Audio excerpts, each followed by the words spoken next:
मित्रांनो नमस्कार. कसे आहात?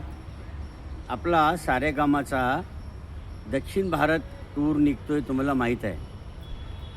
तर त्याचं फ्लायर 2 दिवसापूर्वी आउट झालं होतं आणि त्या संदर्भात बऱ्याच लोकांच्या काही क्वेरीज आल्या.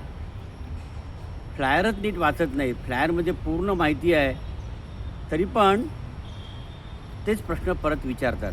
चला मी तुम्हाला सगळ्या प्रश्नांचं उत्तर देतो तुमच्या. पहिला प्रश्न होता, सर टूर कधी निघणार आहे? टूर निघणार आहे 15 डिसेंबरला नागपूरहून दुपारी 12 वाजता आणि आपण 31 डिसेंबरला वापस येणार. म्हणजे हा टोटल 17 दिवसांचा टूर आहे. कळलं? हा टोटल 17 दिवसांचा टूर आहे आणि हा टूर जो आपण करणार आहोत हा AC स्लीपर बसनी करणार आहोत. त्यामुळे जितक्या लवकर तुम्ही लवकर बुकिंग कराल तितका समोरचा बर्थ तुम्हाला मिळेल, आहे ना. आणि किचनसोबत आहे. सगळ्यात महत्त्वाचं म्हणजे काय, किचनसोबत आहे. प्रत्येक ठिकाणी तुम्हाला आमचं इनबिल्ड इन हाऊस किचन जे आहे तो जेवणाची व्यवस्था करेल. तुमचं जेवण, नाश्ता, चहा, प्रवास, राहणं हे सगळं टूरच्या कॉस्टमध्ये इन्क्लूड आहे. मला वाटते आता अजून दुसरी शंका राहायला नको. आता दुसरे जे प्रश्न आले होते त्याचं उत्तर देतो. सर कुठे कुठे जाणार? तर हैदराबाद, श्रीशैलम, कन्याकुमारी, मदुराई, रामेश्वरम, गोकर्ण महाबळेश्वर आहे ना, जे साऊथ इंडियामधले जितके काही आपले धार्मिक स्थळं आहे ती सगळी आम्ही कव्हर करणार आहोत. सोबत हैदराबादला रामोजी सिटीसुद्धा आहे.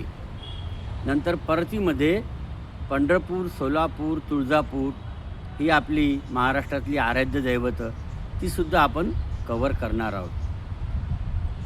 ठीक आहे. तर अजून एक प्रश्न होता, सर तिरुपती बालाजीला दर्शन आमचं तिकीट कोण भरेल?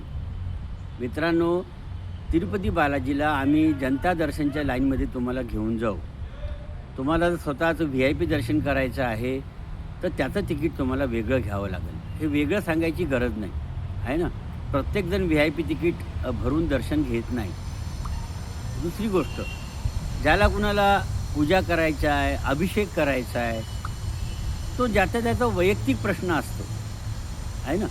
त्यामुळे तो खर्च हा टूरमध्ये इन्क्लूड नसतो, टूर कॉस्टमध्ये इन्क्लूड नसतो.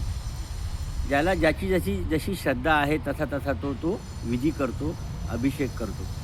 तर तो खर्चसुद्धा तुमचा वेगळा राहील. नंतर एक प्रश्न होता, सर कन्याकुमारीला आम्ही जायचं आहे, बोटीचे पैसे कोण भरणार?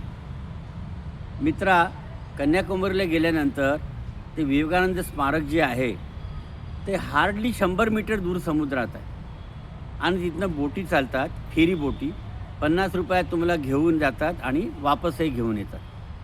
तो काही फार मोठा प्रश्न नाही आहे.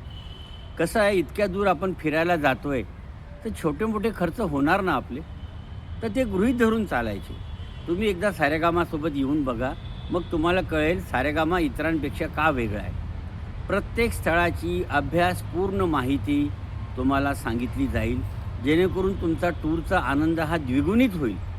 आणि यावेळेसच्या टूरसोबत मी स्वतः येतो आहे, लक्षात. त्यामुळे तुम्हाला प्रत्येक स्थळाची माहिती ही माझ्याकडनं ऐकायला मिळेल. त्यामुळे आता जास्त विचार करू नका, लवकरात लवकर तुमचा निर्णय करा. कारण जितकं तुम्ही लेट कराल तितका पुढचा बर्थ तुम्हाला मिळेल, हे लक्षात घ्या. मागचा बर्थ तुम्हाला मिळेल. ठीक आहे? Okay, bye.